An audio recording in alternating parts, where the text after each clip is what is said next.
Gürcistan'ın paytagty Tbiliside müňler çada meýletin suw joşundan galynlary arassalady. 18-nji ýylda meýletinçileriň topory tebii helakçylikde pida bolan ýene bir adamyň jesedini tapdylar. 25 ýaşly denanyň jesediniň tapylmagy Gürcistanda suw joşunda helak bolanlaryň sanyny 10-ga ýetirdi. Şol bir wagtyň özünde 3 adam henisem ýitirim bolmagyna galýar. Bu aralykda haýwanat bagyndan gaçan gapylaň bir adamy öldürenden soň haýwanat bagynyň ýoluşçysy degişli resmiler tarapyndan soragy çekildi.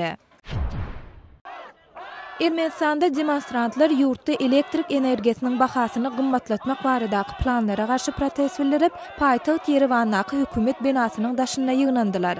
Protestçiler elektrik togynyň bahasyny kesgitleýän komissiýanyň öz ýygnagyny togtadyp, togyň bahasyny öňküsi ýaly saklap galmagy talap etdiler we ýumurtgalary, pomidorlary zyňyp öz nägileliklerini bildirdiler.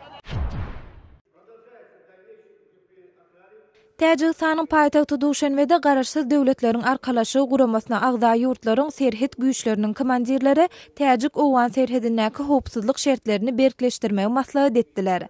Täjik resmisi serhediň bu bölegi garaşsyz döwletleriň arkalaşygy guramasyna agza ýurtlaryň ählisiniň howpsuzlygyna yaramaz täsir ýetirýär diýdi. Bu ýyna gatnaşan delegasiýalar serhetdäki ýagdaýlary öz gözleri bilen baryp görmek üçin 19-njy iýunda bu sebite sapar ederler. Siz Azatlyk radiosynyň şuň täzelikleri bilen tanyş boldunuz.